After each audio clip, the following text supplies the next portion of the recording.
Muy bien, muy bien, muy bien. Imagínense qué belleza poder estar juntos compartiendo la obra hermosa de la comunidad de Juan en la tercera semana del tiempo ordinario, que íntegramente la semana está dedicada a lo que celebramos el domingo, a la palabra de Dios.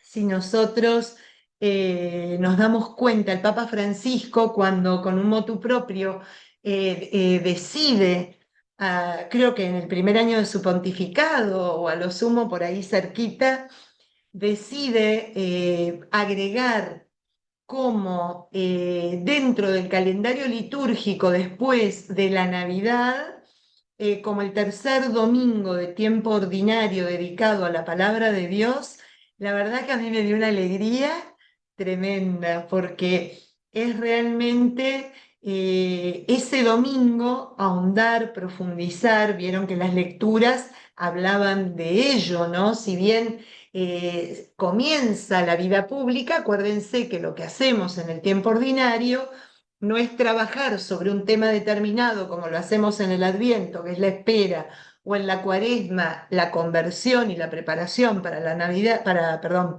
para la Pascua de Resurrección.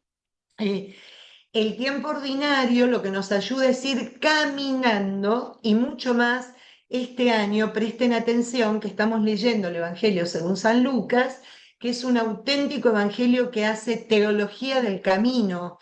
El Odos, que tanto lo estuvimos nombrando en el Sino en la sinodalidad, este Odos compartido, este año lo vamos a disfrutar de una manera muy especial, porque Lucas hace una auténtica teología del camino. Vamos a encontrar siempre esa palabra en los escritos, ya sea del Evangelio como Hechos de los Apóstoles, como algo muy importante. Entonces, ¿qué pasa? Profundicemos y dejémonos de alguna manera acompañar por este Señor que en este camino lo que nos va enseñando y lo que nos va invitando es a que estemos muy atentos de las distintas formas que tiene Él de revelarse, acompañarse y enseñarnos a ser cada vez más su imagen y sus discípulos. Entonces, el domingo pasado se le dio importancia a este instrumento tan hermoso que es su palabra, que desde el judaísmo su palabra era su misma presencia, es la presencia de Dios mismo que, como nos dicen los profetas y como el Señor de alguna manera nos hace entender en los evangelios, quiere, si bien entrar por los oídos, llegar y atravesar nuestro corazón para realmente encarnarse en cada uno de nosotros, como lo hizo en el seno de María la Virgen, ¿no? Esa palabra que se hizo carne y gracias al haberse hecho carne habita, como lo veíamos en el prólogo, habita entre nosotros.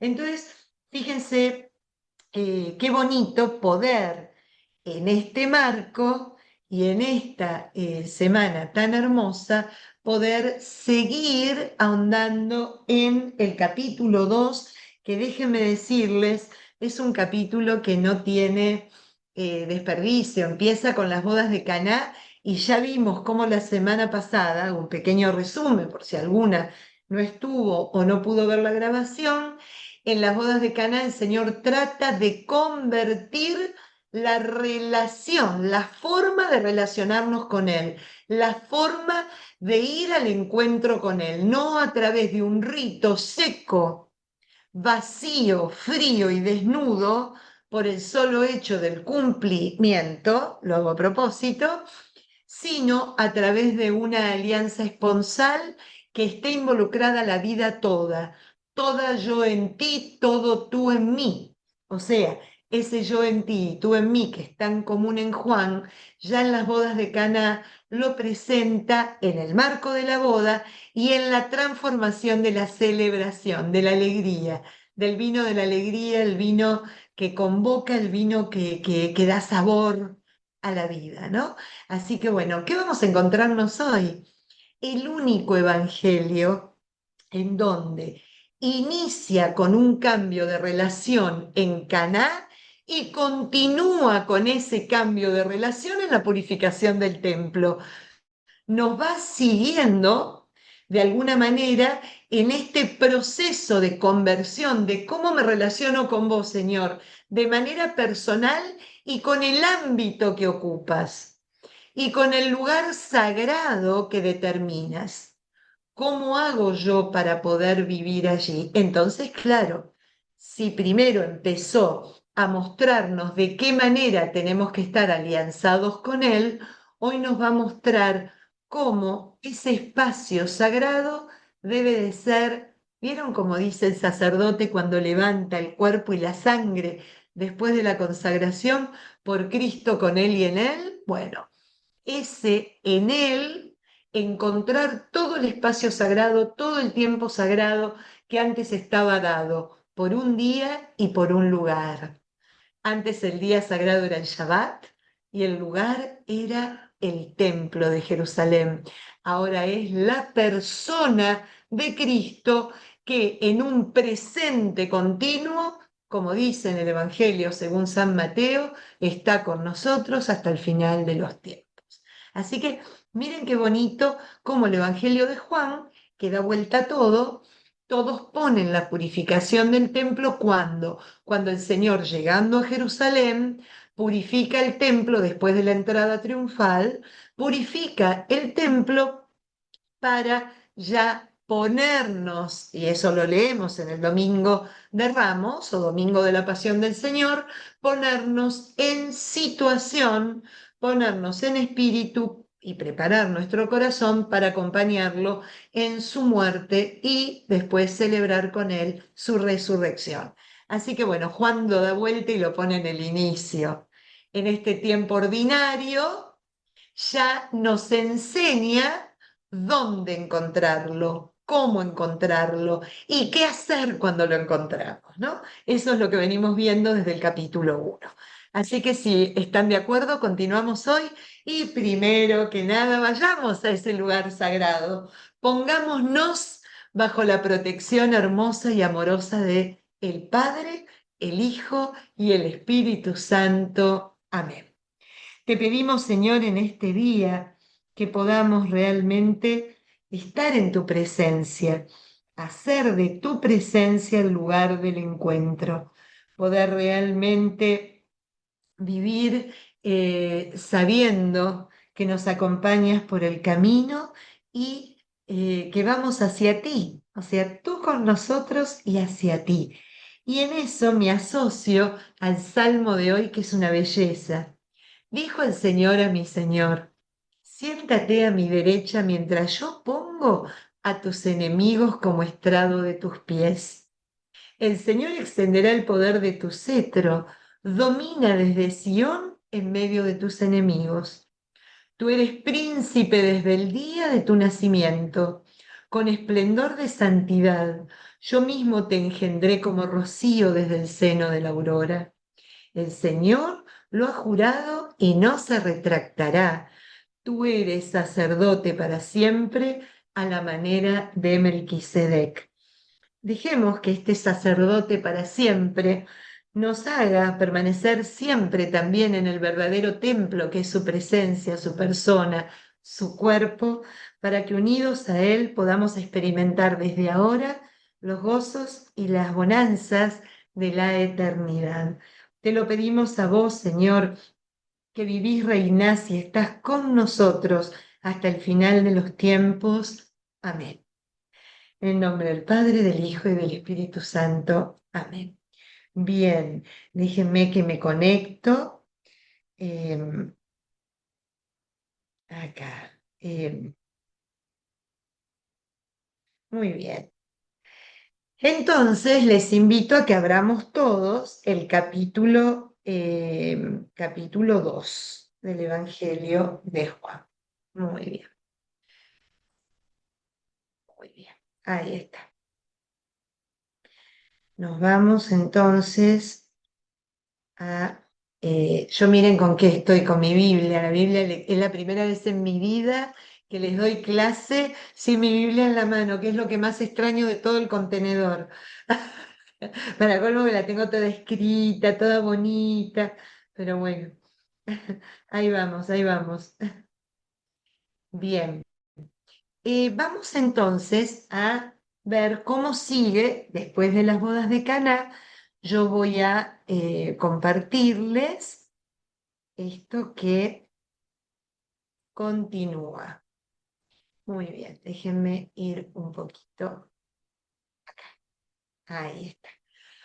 Ahí vamos. Vamos a leer y vamos a continuar desde acá. O sea, desde el capítulo 2 del Evangelio según San Juan, versículo 17, un poquito antes. Vamos a ir al versículo 12. En el versículo 12 ustedes encuentran lo que estamos por leer en este momento. Dice lo siguiente: Jesús bajó después a Cafarnaúm con su madre, sus hermanos y sus discípulos, y permanecieron allí solamente algunos días. Se acercaba la Pascua de los judíos y Jesús subió a Jerusalén. Encontró en el templo a los vendedores de bueyes, ovejas y palomas, y a los cambistas sentados detrás de sus mesas. Hizo un látigo con cuerdas y los echó a todos fuera del templo, junto con las ovejas y bueyes. Derribó las mesas de los cambistas y desparramó el dinero por el suelo. A los que vendían palomas les dijo: saquen eso de aquí y no conviertan la casa de mi padre en un mercado. Sus discípulos se acordaron de lo que dice la Escritura: me devora el celo por tu casa. Los judíos intervinieron: ¿qué señal milagrosa nos muestras para justificar lo que haces? Jesús respondió: destruyan este templo y yo lo reedificaré en 3 días.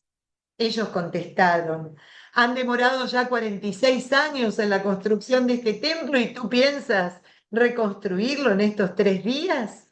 En realidad Jesús hablaba de ese templo que es su cuerpo. Solamente cuando resucitó de entre los muertos, sus discípulos se acordaron de lo que había dicho y creyeron tanto en la Escritura como en lo que dijo Jesús. Me voy a quedar acá. Fíjense, voy a ir un poquito por parte, que no está en el PowerPoint, pero como estamos sin prisa, me gusta explicar versículo por versículo lo que vamos leyendo en el Evangelio según San Juan. Caná queda en el norte de Israel, muy cerquita de Nazaret. Yo les conté que cuando uno sale de Nazaret, yendo hacia lo que es el lago de Nazaret, o sea, hacia el norte, es el primer pueblo de importancia que nos encontramos en ese camino. Entonces, fíjense cómo sigue el Evangelio según San Juan y prestemos atención. Jesús bajó después a Cafarnaúm con su madre, sus hermanos y sus discípulos, y permanecieron allí solamente algunos días. Patri, ¿cómo podemos decir que bajó si está subiendo? A ver, cuando yo voy aquí a una provincia donde están las cataratas del Iguazú, que es el norte, nosotros decimos que subimos, porque vamos hacia el norte, ¿verdad? Subir es hacia el norte, bajar es ir hacia el sur. Yo bajo para venir a Argentina cuando estoy en Miami, ahora tengo que subir a América del Norte para ir hacia la parte septentrional del mundo. Bien. ¿Qué significa este bajar? Es muy simbólico. Al único lugar que se sube en la Tierra Santa es en Jerusalén. Jerusalén es la altura, no porque sean los 800 metros que me esté importando, porque les quiero contar que en la parte más norte lindando con Siria y compartiendo con Siria el límite, se encuentra el monte Hermón. Y el monte Hermón es el monte más alto de todo lo que es el territorio judío en la actualidad. Y en aquel momento también. Sin embargo, solo se sube en Jerusalén. ¿Por qué? Porque subir es en el aspecto espiritual. Acuérdense que Juan se vale del tiempo y del espacio para también indicarnos una actitud interior, una actitud espiritual. El mediodía es la luz más grande y más fuerte que podemos encontrarnos en el plano de la fe.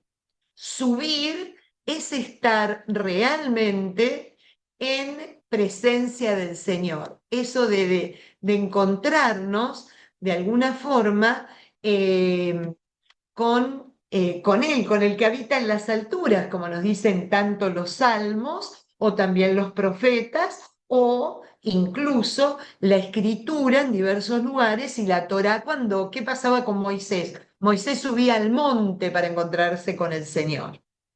Entonces, ya acá Juan nos da una pauta de lo que es alejarse de Jerusalén. Bajó después a Cafarnaúm. ¿Dónde queda Cafarnaúm? ¿Se acuerdan?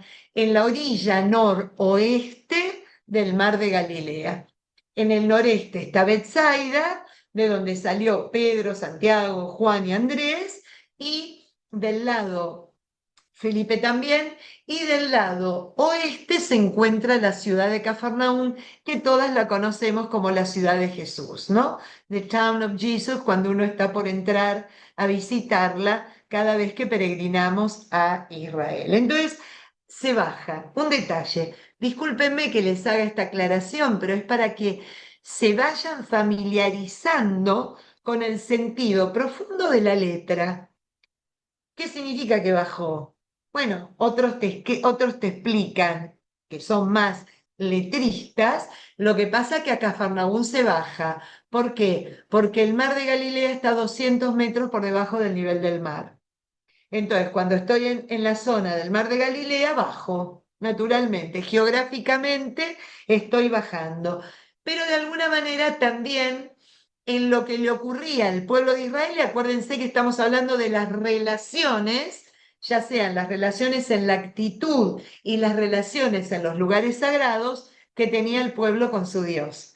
Alejado de Jerusalén, estaban lejos de la presencia de Dios, más cerquita de Jerusalén permanecían en presencia del Señor. Así que acá se está bajando, ¿no? Se está yendo hacia el lugar contrario a la altura, contrario al lugar donde habita el Señor. Bien. Y qué belleza lo que nos dice. No va solo, no va solo, va con su madre, sus hermanos. ¿Viste, Patricia, que Jesús tenía hermanos? ¿Viste? Tienen razón los protestantes que Jesús tiene hermanos. Ya entendemos quiénes son los hermanos en los términos hebreos. Hermano, hermana era toda persona que compartía el mismo lazo en el mismo grupo patriarcal o familiar de aquel entonces. Era un lazo sanguíneo que no necesariamente era el directo, el hermano de sangre, nacido de padre y madre, sino que compartía la pertenencia a una misma familia, ¿no? Por eso nos habla Juan después va a quedar, y el Señor lo va a explicar, y ahora en Marcos, en breve ya lo va a decir, hermano y hermana es aquel que comparte y escucha la palabra de Dios y la pone en cumplimiento. Creo que fue ayer el Evangelio de Marcos, si mal lo recuerdo, el que leíamos en el día de ayer, en la liturgia de la palabra, ¿no? Así que luego va a dejar bien en claro que trasciende ya lo sanguíneo para pasar a ser aquel que comparte el mismo Padre y vive de acuerdo a su Padre, ¿no? Bien, vamos al versículo 13. Muy importante este dato. Se acercaba la Pascua de los judíos y Jesús subió a Jerusalén. vean ustedes que es la primera Pascua que va a aparecer en Juan. En la tercera es que Jesús vive la pasión, es muerto en la cruz y va a resucitar. El Evangelio de Juan solamente es el que nos habla de 3 Pascuas, de 3 años. Y acuérdense, el 3 veíamos al tercer día las bodas de Caná, el primer signo, el 3 significa la manifestación de Dios. La tercer Pascua que vive el Señor con sus discípulos y con todos aquellos que lo seguían, va a ser donde se revela como el Cristo, como el Mesías. ¿Dónde? Donde quiso revelarse, en la cruz, en el momento de su hora y su gloria. Bien, así que vamos, ¿y cómo cambia? Fíjense, versículo 13.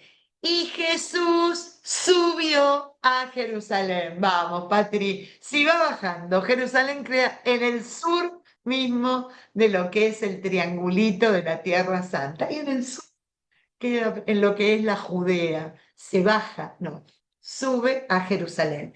Entonces ya ustedes entienden por qué habla de bajar y de subir y lo expresa con toda claridad. Y ahora sí, vamos a ver qué es lo que encuentra. Encontró en el templo vendedores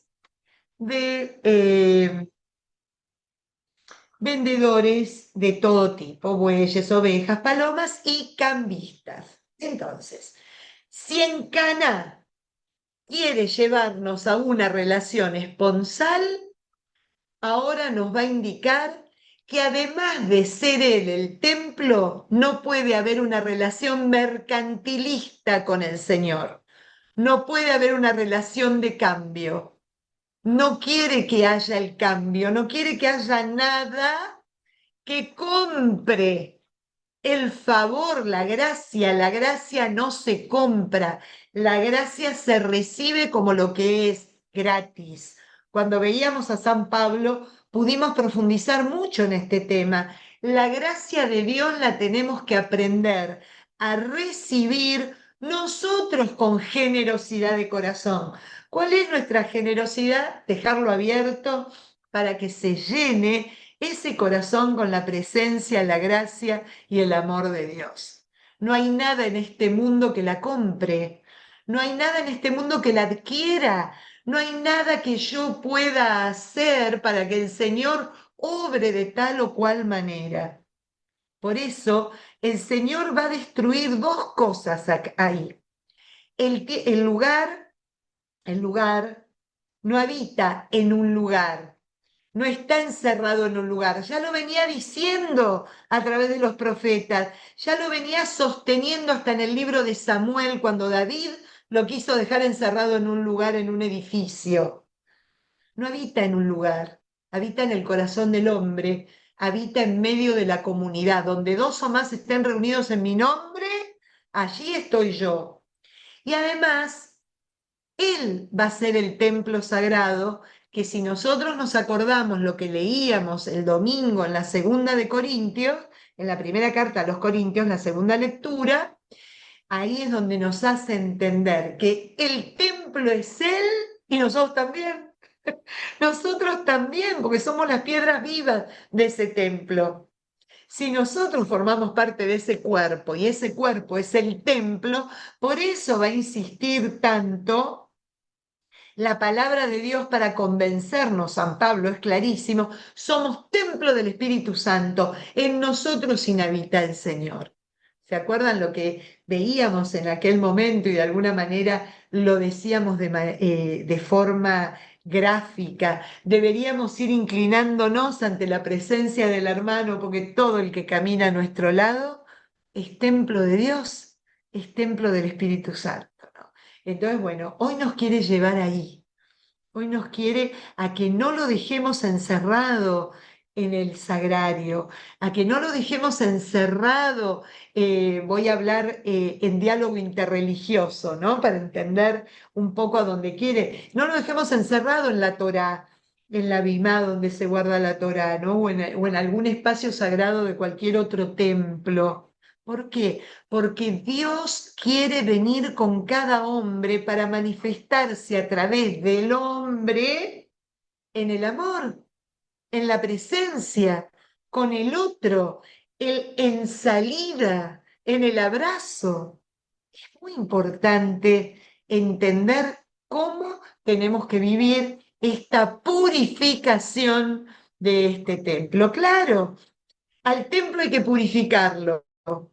Mi templo debe ser purificado.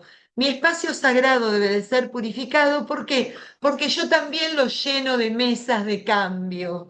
Yo también lo lleno de objetos que están a la venta. Yo también entro te doy para que me des, Señor. Te ofrezco, acuérdense de Isaías, cuando nosotros leyéndolo veíamos cuando hablaba del ayuno. ¿Y para qué ayunan? Porque basándose Isaías, Dios que le habla al profeta, ¿no? Mirá lo que dicen, al final ayuné y no me dio lo que yo quería. No, el ayuno debe ser una ofrenda, el ayuno debe ser un darle al Señor sin esperar nada a cambio. Eso es porque cuando espero algo a cambio, miren qué bonito donde nos va a poner hoy, esperar algo al cambio, que ustedes me van a decir, para Patri, eso de pedir y se les dará es otra cosa. Acá estamos en salir del mood mercantilista del te doy para que me des, del mood, del Deuteronomio, de el ut et des, ¿no? Cumplo para que me dé y siempre Dios sea mi deudor. ¿Por qué? Porque yo cumplo la ley. ¿Se acuerdan lo que le decía el joven rico? Pero si yo observo esto desde joven, no mato, no robo, honro a mi padre y a mi madre, no soy adúltero, no dice eso, eso lo estoy agregando yo. Me porto re bien y entonces, ¿cómo hago para heredar la vida eterna? ¿Con quién me asegura que voy a estar contigo todo el tiempo? ¿No? ¿Se dan cuenta? Eso es lo que quiere sacar el Señor. En Juan, en los demás lo va a hacer al final también, pero en Juan inicia la buena noticia poniéndonos en esta perspectiva. Entonces recorramos un poquito en estos cuadritos, digamos, los tiempos que va siguiendo en este Evangelio. Es el primer acto en Jerusalén, porque ¿cuál fue el primer signo que hizo el Señor? En Caná de Galilea. Este es el primer acto que hace en Jerusalén. Y vaya acto que se manda, ¿no? Porque imagínense, en el lugar más sagrado, en el lugar más importante, donde todo es solemnidad, cuidado y obediencia, este va con un látigo y da vuelta a las mesas. Eso también es lo que nos pone en perspectiva de quién era Jesús, que era un hombre con total sentimiento y con total expresión, y el celo por su casa, por la casa de su padre, lo podía, ¿no? Cuando veía que algo no estaba bien, obraba y reaccionaba, como a lo mejor nos pasa a cualquiera de nosotros, ¿no? También él tenía eso, ¿no? Esa cosa de que no puedo con esto, no puedo con esto, ¿no? ¿Cuándo hace este primer acto? En la proximidad de la Pascua. Déjenme meter a mí, Patricia Weinberg Dixit, como les digo, tómenlo, déjenlo. Pero si la Pascua es un acontecimiento de liberación y un memorial de esa liberación, ¿cuánto más tiene que ser el hombre liberado de todo aquello que no le permite tener una relación en libertad con su Dios? ¿No? Fíjense, disculpen que suena algo, pero no sé qué es en mi casa, es el pitito que está, les pido disculpas. No, no. Bien, o sea, en la proximidad de una fiesta de libertad, el Señor quiere ayudarnos a que podamos liberarnos del todo, ¿no? Al expulsar los cambistas y los animales, se da a entender que los sacrificios del Antiguo Testamento quedan abolidos. Y acá hago mención a lo que venimos leyendo en la carta a los Hebreos. Todos los días nos va diciendo, si antes era necesario presentar al templo todo el tiempo el sacrificio que hace Cristo es uno y para siempre. Ya no necesitamos ir al templo con la oveja, con la palomita, con el buey. Ya está, ya Él lo hace. O sea, esos sacrificios me encanta porque eh, el otro día leíamos que el sacerdote en el templo de Jerusalén, estoy parafraseando la carta a los hebreos que explicaría esto, ofrecía la sangre de otro, ofrecía la sangre de la oveja, la sangre del carnero, la sangre del buey. Acá Cristo va a ofrecer su propia sangre, como la sangre de la nueva alianza y eterna, ¿no? Fíjense, ya queda abolido, va a quedar abolido en la cruz, va a quedar completamente abolido eso de transferirle a un animal, que es una cosa incluso hasta de alguna manera con un pensamiento primitivo, transferirle a un animal mis pecados para que en el sacrificio de ese animal yo me sienta liberado. No, yo soy el que tengo que ofrecer mi corazón para que realmente en un acto de conversión profunda y verdadera y en la redención que Cristo me dio en la cruz, eso siga pasando por mi corazón y yo misma, no el carnero, me ofrezca en sacrificio para, de alguna manera, espiritual obviamente, entender que fui ya liberada del pecado por Cristo, no por nada que yo pueda hacer. ¿Es claro esto? Fíjense, ¿qué es lo que nos va a ir quitando el Evangelio de Juan? Que todo lo que Cristo hace por nosotros, nosotros no tenemos ni por dónde empezar para hacer algo que lo asimile. Solamente dejarnos y solamente responder con responsabilidad, valga la redundancia, en este acto de amor que hace el Señor por nosotros. Fíjense, eh, fíjense, claro, el Salmo va tomando. Los sinópticos van tomando palabras exactamente del Antiguo Testamento cuando hacen la purificación del templo. Les doy como dato de color, pónganse a ver, si les divierte, en la purificación del templo en Marcos, Lucas y Mateo y compárenlo con esto. Ahora no lo quiero hacer para no perder el tiempo, pero verán cómo los otros toman parte de textos y en cambio acá el Salmo 69, ¿no? El ardor por su casa lo puede, ¿no? El celo por su casa lo conmueve. Em, y acá vamos a ver el diálogo que se produce acá tenemos claramente los dos niveles de interpretación, cómo Juan juega con esos dos niveles de interpretación, la interpretación literal y la interpretación espiritual. La interpretación literal es, a ver, si tardaron 46 años en construir el templo, ¿cómo este lo va a hacer en 3 días?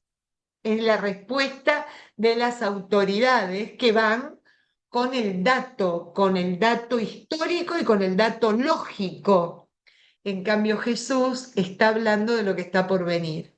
El templo, que es su cuerpo, va a resucitar al tercer día, va a quedar reconstruido, restaurado y glorificado mucho más allá, ¿no?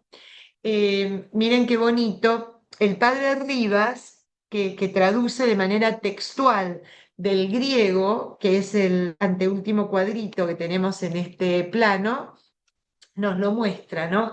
Dice, destruyan este templo y yo lo volveré a levantar. Acuérdense que en griego levantar es resucitar, es exactamente el mismo verbo, ¿no?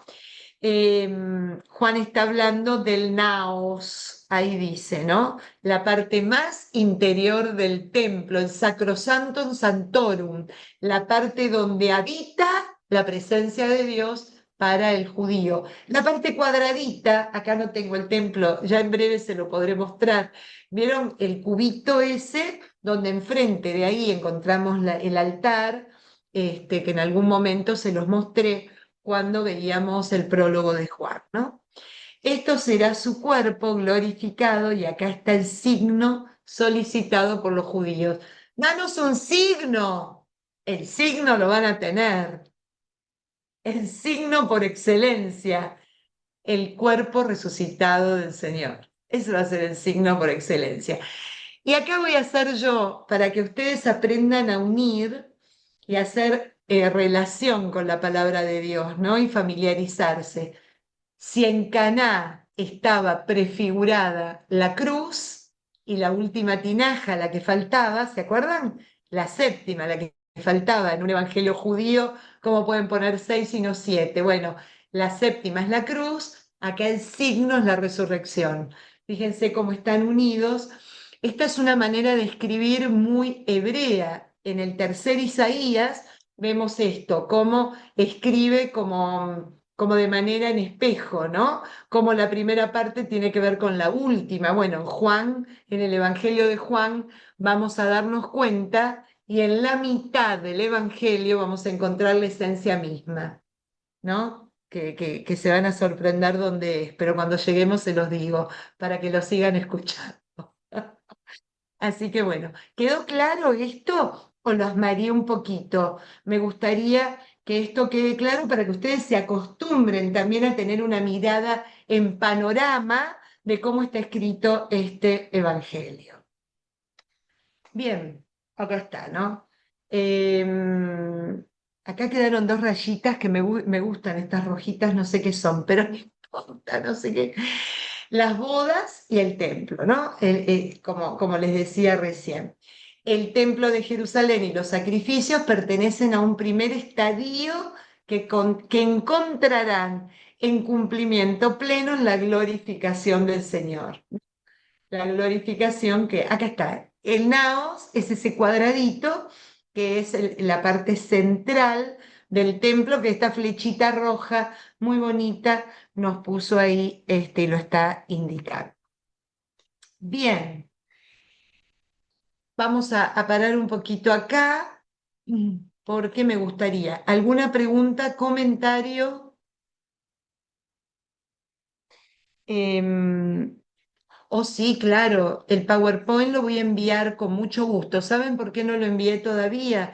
Porque como es un PowerPoint que abarca todos los temas, lo hice muy largo. Lo tengo que cortar y mandarles hasta donde estamos viendo. Y yo a veces lo voy corrigiendo clase por clase, así que con mucho gusto. Ustedes saben que los PowerPoints son para ustedes, así que encantados de la vida. Fíjense, Rosy, sí, sí, claro, discúlpame, María, dime, una ¿cómo es? preguntita de reflexión que me surge, que lo último que dijiste, que en Juan, las bodas de Caná, la séptima tinaja, se refiere al cuerpo de Cristo en la cruz, y luego pasa a la purificación del templo, que viene a ser la resurrección. Y me maravilla pensar, y no sé si estoy en lo cierto, eso es lo que te quiero preguntar, cómo Juan va por la vida de Jesús en la cruz y la resurrección, con esto de la boda de Caná y el templo. Efectivamente, fíjense que en eso, van a decir los biblistas, tiene una similitud tremenda con Marcos. El Evangelio es contado desde la pasión y la resurrección, porque en realidad el fenómeno de la encarnación, la pasión y la resurrección es el paréntesis donde se desarrolla todo lo demás.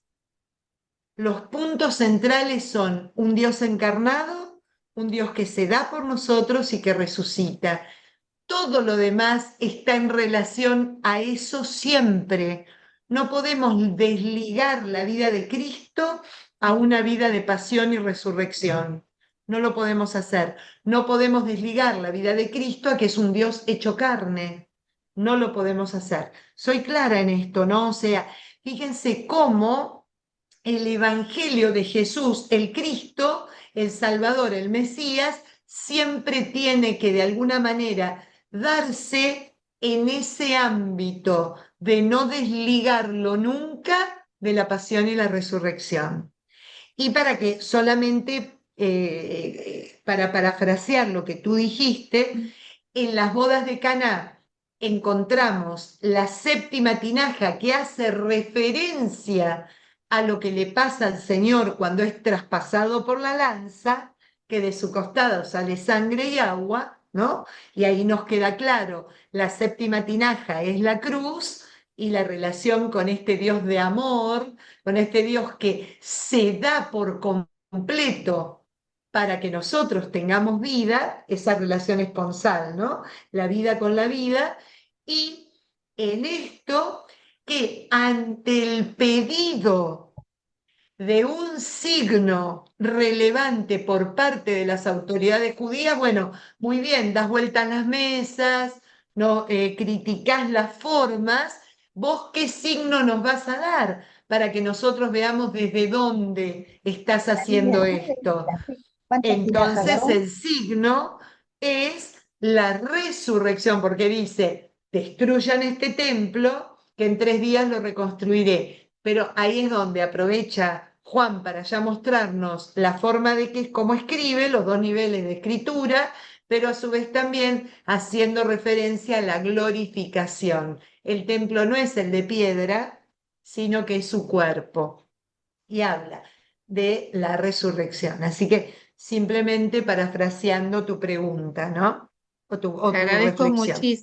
Te agradezco muchísimo, Patri, porque nunca además había interpretado o entendido así la palabra, con toda la explicación y la clase que estás dando. Maravilloso, gracias. De nada, un gusto, un placer. Gracias, María Fernanda. Así que bueno, un poquito esto y concluye, porque a mí me gusta que lo terminemos. Jesús en el versículo 23, que no lo terminé, pero para terminar el capítulo, Jesús se quedó en Jerusalén durante la fiesta de Pascua y muchos creyeron en él al ver las señales milagrosas que hacía. Pero Jesús no se fiaba de ellos, pues conocía a todos y no necesitaba pruebas sobre nadie, porque él conocía lo que había en la persona. A veces pasan desapercibidos estos comentarios, pero que son muy importantes. Jesús, y acuérdense cómo va a terminar este Evangelio.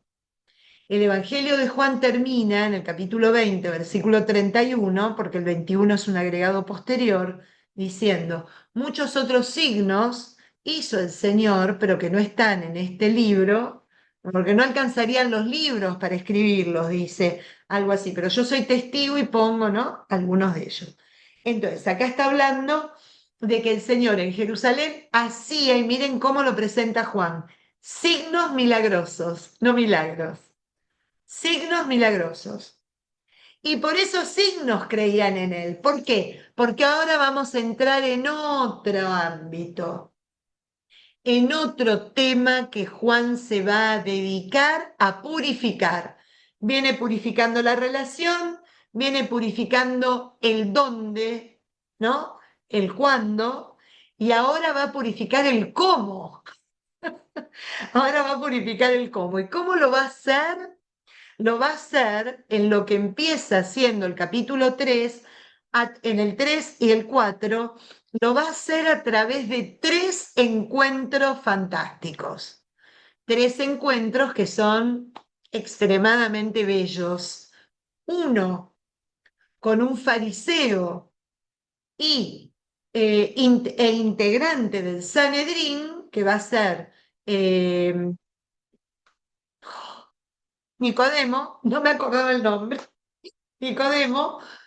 Otro con una mujer considerada hereje por parte de los judíos, que va a ser la samaritana, y el tercero por uno considerado absolutamente fuera de todo ámbito de creencia, porque es un miembro de la casa real a quien le va a sanar a su hijo, ¿no? Un miembro ligado a Herodes, que no sabemos si es pagano sí, pero no habla ni de qué es judío, ni era una persona que se acerca a él para que le sane a su hijo. Y el único dato de color que tenemos sobre él es que es un empleado de Herodes, un servidor del rey. Acuérdense que Herodes no era judío, Herodes era idumeo, que es un pueblo que se convierte al judaísmo y que es puesto por Roma como rey vasallo. Eso estoy hablando en términos históricos, ¿no? Es un rey vasallo de Roma. Así se lo conoce en términos históricos. Entonces no es judío. Muy probablemente el funcionario real este sea idumeo, sea pagano, no hebreo y no samaritano tampoco. Así que bueno, el cómo nos purifica la relación, nos purifica el dónde, ¿no? El cómo, el dónde entrar en esa relación con Dios y ahora el cómo.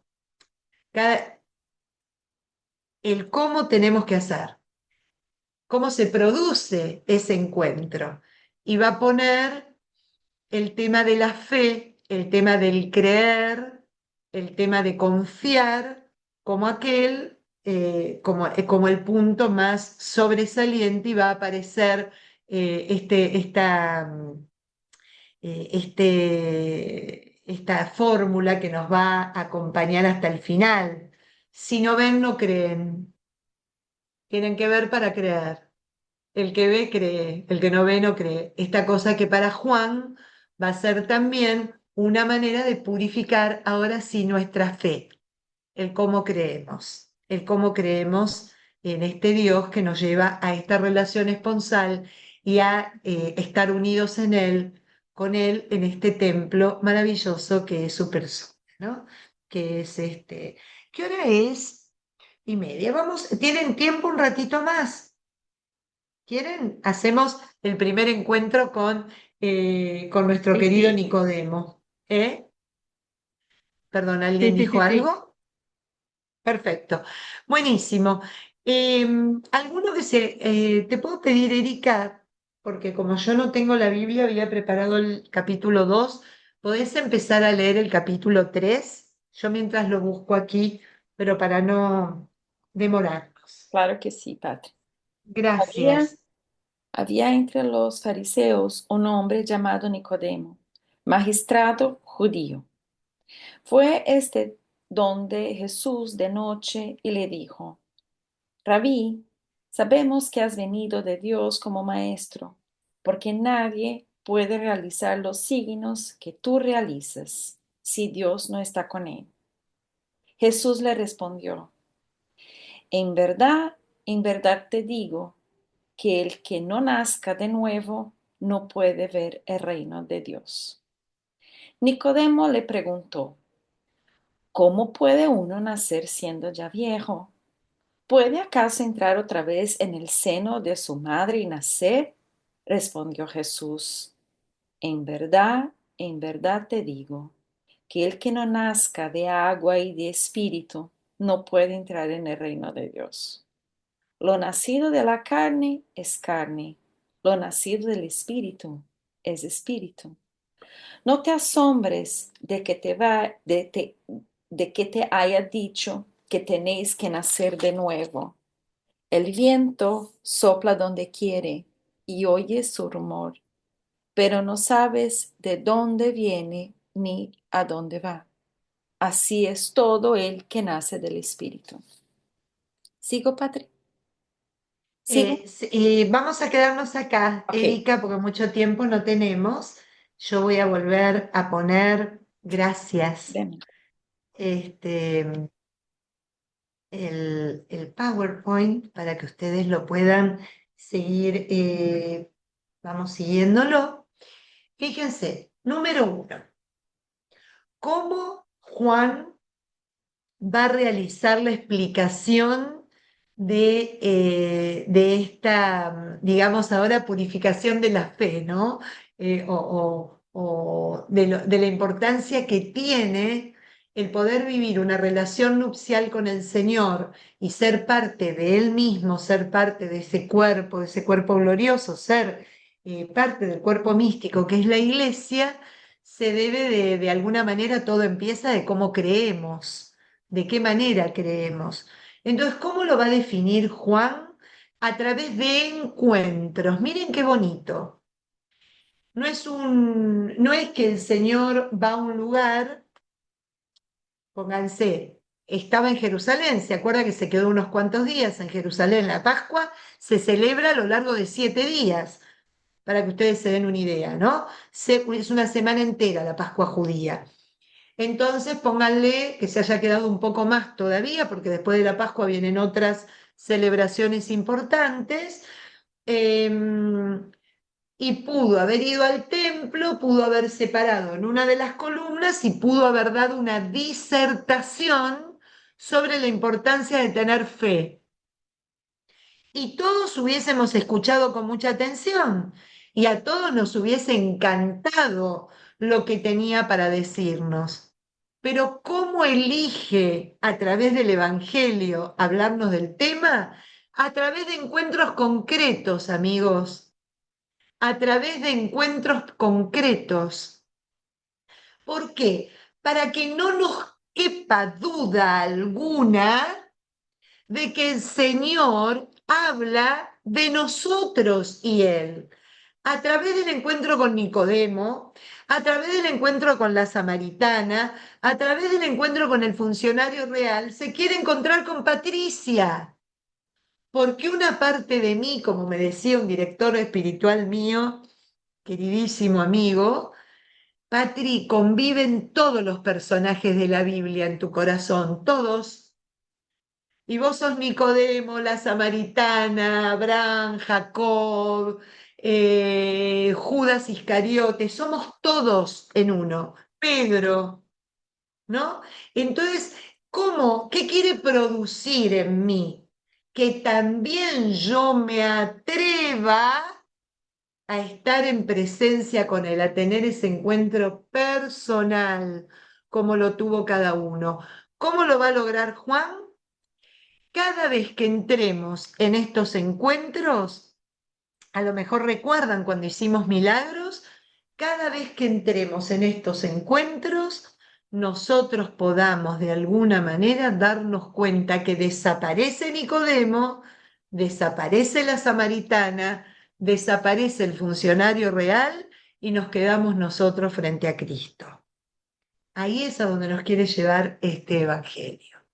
A mí me habla. Soy yo la que voy de noche, la que voy sedienta, la que voy a hurtadillas, la que le digo, ¿sabés qué, señor? Ay, a ver, déjame comprobar a qué hora se produjo aquello que yo estaba esperando. Ah, ahora sí creo. Soy yo la que obro de esa manera. Soy yo la que me quiere llevar a las profundidades de mi corazón y le salgo con la chiquilinada, le salgo con lo artificial, con lo superfluo.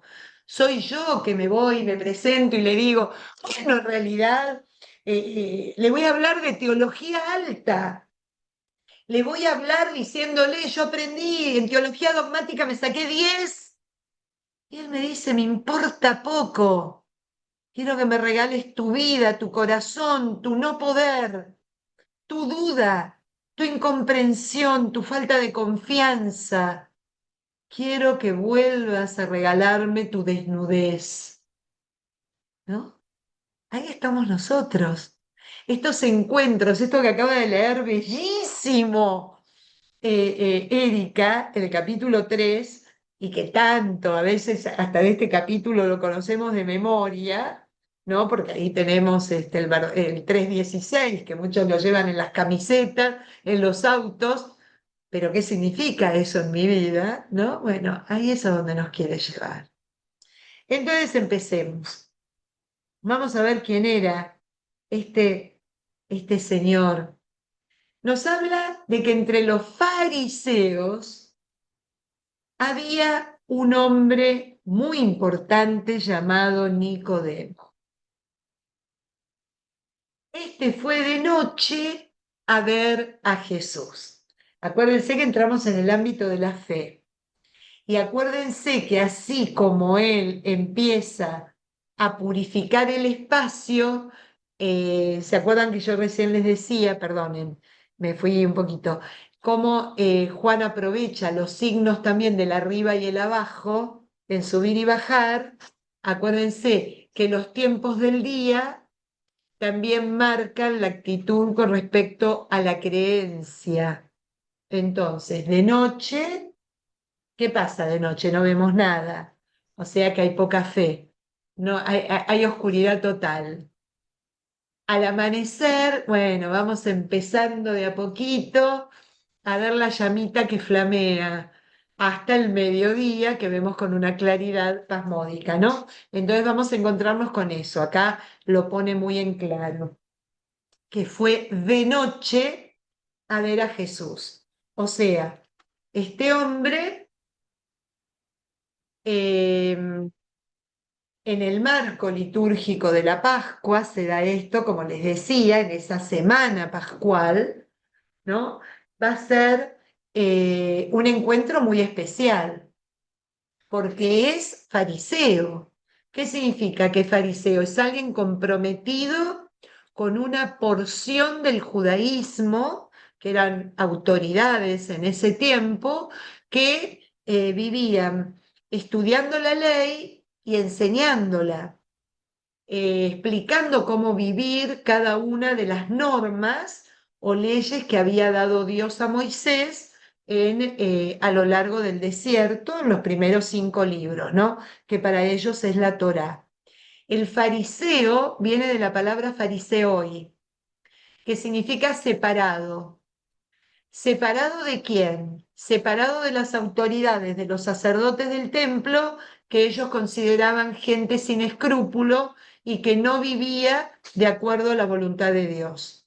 Entonces ellos se separan, muchos siglos antes de Cristo, se separan y forman un grupo aparte, forman un grupo que trata de mantener la pureza de cómo aprender, enseñar y vivir la ley que Dios le había dado a los hombres. Obviamente que en la época de Cristo ¿en qué se habían convertido? Se habían convertido en todo lo que Jesús está criticando desde que empezamos a leer el capítulo 2, en aquellos que sostenían la mayoría, no todos, porque algunos debían de vivir de corazón la relación con el Señor, ¿no? Pero mantenían una fe ritualista y de alguna manera una fe circunscripta en un lugar determinado. No vivían la presencia de Dios como una realidad permanente y constante en sus vidas, ¿no? El que dirán, el hacer alarde. Vieron que en los demás evangelios el Señor dice, hacen ruido, se sientan en los primeros bancos, cuando ponen las moneditas hacen mucho ruido para que ven que dan limosna, usan las filacterías, esos flecos bien largos para parecer más piadosos, esta cosa de la exteriorización de la creencia, pero no de la interiorización hacia el corazón, ¿no? Entonces, un poquito los pongo en qué significa este grupo de fariseos, ¿no? ¿Qué es lo que nos quiere indicar cuando habla de Nicodemo como fariseo? Él es parte de este grupo. Y notable, ¿por qué es notable? Porque no solo es fariseo, sino que formaba parte de lo que sería la Corte Suprema, el Sanedrín, que era el grupo que tenía en sus manos la determinación de la vida en relación a la ley en Israel. Entonces, bueno, era notable por eso, porque era el que decidía si aquel o aquella estaba viviendo bien y cómo tenía que proceder en determinados ámbitos. Eran los que de alguna manera hacían valer la justicia dentro del Israel de los tiempos de Jesús. Fíjense un detalle. Se acerca y le dijo, Rabí. Bueno, a ver, Rabí significa maestro, ¿no? En el Evangelio va a aparecer muchas veces este nombre que se le da a Jesús. Es una de las maneras de reconocerlo. Pero déjenme decirles, si bien es el reconocimiento más bajo y más humano, absolutamente humano, para nada divino, es un reconocimiento muy valioso, porque no a cualquiera se le decía rabí. Rabí era alguien que se destacaba por su conocimiento, su forma de vida y que tenía discípulos a cargo que querían estudiar con él. Entonces, al decirle maestro, por parte de este fariseo y de este notable, estamos viendo la importancia que ya tenía Jesús en Jerusalén. No es menor este detalle y no es menor en este marco. Este Nicodemo lo vamos a encontrar 3 veces en el Evangelio de Juan. Lo vamos a encontrar ahora, en el capítulo 3, también en el capítulo 7, que es en el marco de la fiesta de Sukkot o de las cabañas, donde también va a aparecer su persona, y en el capítulo 19, que es ya en la pasión de Jesús, cuando vayamos a leerla, van a ver que va a aparecer Nicodemo en un momento de mucha relevancia para lo que es la vida de Cristo, ¿no?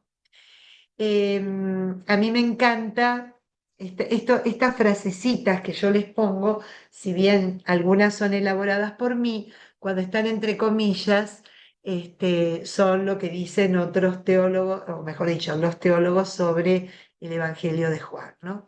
Nicodemo va de noche, que en un contexto pascual tiene un significado también de liberación y salvación. O sea, va de noche en el contexto juánico como alguien que todavía no cree en Jesús. De noche con respecto a la fe en Cristo, para que les quede clara. Pero en el contexto judío, la noche simbolizaba el paso de la esclavitud a la libertad. O sea, no creo, Señor, pero quiero creer. No sé bien, pero quiero saber bien. O sea, busco, tengo en claro porque la sé de memoria la letra, pero quiero empezar a vivir el espíritu, ¿no? Eso es lo que más o menos quiere simbolizar este encuentro nocturno y en secreto. Qué lindo, de liberación y salvación. Durante el diálogo va a ir desapareciendo Nicodemo. Y cuando finalicemos este encuentro, queda solo Jesús hablando, queda solo Jesús revelándose a sí mismo y no sabemos qué fue de Nicodemo, porque en ningún momento dice, bueno, se fue, lo saludó, se retiró, desapareció, ¿no? Por eso les digo, ¿por qué? Porque quedamos nosotros. Va el que dispara el encuentro para que quedemos nosotros con un encuentro de tú a tú, de cara a cara, con este Señor que también nos quiere llevar al interior de nuestra noche para purificar nuestra fe hacia Él.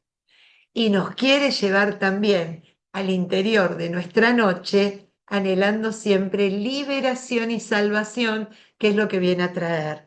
Fíjense cómo va a decirlo de alguna manera en el versículo 16. Dios envió al mundo a su Hijo para que el mundo se salve a través de él. O sea, en ese contexto es que va a estar dada la revelación de Cristo a Nicodemo. ¿Y saben qué? Lo vamos a dejar acá, porque es muy largo y no quiero apurarme en 15 minutos para ir degustando versículo a versículo lo que nos regala este Evangelio. Termino este pedacito que me encanta. La noche se ilumina, aquel que actúa conforme a la verdad se acerca a la luz. El mismo Jesús lo dice. Fíjense cómo la noche va a entrar a, este, a darnos cuenta que va a quedar rota por la presencia de la luz. Y esa luz no va a ser el día, sino Cristo mismo. Así que ahí nos vamos a quedar, ¿no? Para que luego podamos seguir profundizando en estos encuentros. Bien, Bellísimo, Patri, muchísimas es una gracias. belleza, es una Bellísimo. belleza, una belleza. Y gracias a ustedes porque podemos ir viendo palabra por palabra, renglón por renglón, versículo por versículo, degustando y sacándole fruto para que todos nosotros lo podamos de alguna manera eh, aprovechar, ¿no? Así que bueno, Leonor, tenés la manito levantada, ¿querés decirnos algo? Sí, buenos días, Patricia, y a todos. Buenos días, Patricia, es que Leonor. ahorita que decías que Nicodemo lo llama rabí, ¿cierto? A Jesús, o sea, maestro, eso es como de las denominaciones que se le dan, y como también Jesús, decías en la clase pasada, se autopresenta, ¿cierto? De distintas maneras. Soy la luz del mundo, en fin. Pero eh, quisiera si me recuerdas, por favor, cuando él se dice el Hijo del Hombre, el Hijo del Hombre, exactamente a qué se refiere? Por favor, gracias. La expresión de hijo de hombre lo vamos a encontrar, ¿por qué lo utiliza Jesús? Porque ya está presente en los textos bíblicos. Te voy a dar dos ejemplos. Hijo de hombre lo vamos a encontrar en el libro de Daniel. Y vi la presencia como de un hijo de hombre frente al trono, ¿no? Cuando hace esa explicación de esas visiones, de esas imágenes que nosotros llamamos, cuando las estudiamos de manera, en la forma bíblica correcta, como apocalípticas, porque son reveladoras. ¿No? Es como la presencia de un hijo de hombre hablando de la humanidad, ¿no? De Cristo. Y Ezequiel también nos va a hablar de lo mismo, del Hijo del Hombre. Entonces, en la Sagrada Escritura, hablar de Hijo de Hombre es estar haciendo referencia a la era mesiánica. Por eso es uno de los títulos que adopta el Señor. Acordate que Él es el cumplimiento de la promesa, el cumplimiento de lo ya anunciado. Entonces, como fue anunciado de alguna manera, de esta forma por los profetas, es una de las formas que él mismo se denomina en los evangelios. Listo. Muy bien, muchas gracias. Ya me De aclaró nada, Leonor, un mucho más. gusto. Bueno, feliz día, muchas gracias. Feliz día para ti también. Un cariño grande. Hasta Colombia. ¿Alguna otra pregunta, comentario, algo que no haya quedado demasiado claro? Porque bueno, el Evangelio de Juan tiene sus bemoles, ¿no? Y es precioso. Y vale la pena, sí, desmenuzarlo todito para poderlo tener como papilla para infante, ¿no? Así que bueno, ¿comentarios? ¿Nada? Bueno, entonces, si les parece bien, continuamos la semana que viene vamos a seguir. Acá apenas entramos en esa habitación oscura de Nicodemo con el Señor. Así que seguiremos siendo testigos de ese encuentro la semana que viene, si Dios lo permite. ¿Les parece bien? Buenísimo. Bueno. Seguimos entonces el miércoles próximo. Recuerden, si yo llego a tener algún tipo de problema, yo les dejo saber de antemano como hago siempre. Yo espero a último momento, porque ayer, no se crean, a última hora nos avisaron de que probablemente entre hoy y mañana nos dieran. Así que bueno, yo sigo diciéndoles lo mismo a ustedes. Lean mi mail cuando no se los mando a la noche, se los mando tempranísimo a la mañana antes de que se despierten. Bueno, les mando un cariño grande, cuídense mucho. Gracias, Patri. Un beso enorme a todas. Gracias, Beso, Patri. Diana. Bye. Bendiciones Un para beso todas. grande. Yeah, Chau, bendiciones. chau, qué lindo. Bye. Adiós, adiós. Saludos a mi amigo Giovanni. Besos, Patri, gracias. Un besito, Adri, cariñosa Luis. Qué lindo Un saber que estás beso. ahí. Sí, Un un beso. besito, Patri. Gracias por estar. Un beso. Saludos a todos. Igualmente, a ti, Chao, a ti. chao. Hasta luego. Chau, Erika, querida. Acá, ¿eh? Vamos, vamos. Chao, Nada mi de querida noche. Pati. Besitos. Adiós, Romina, querida.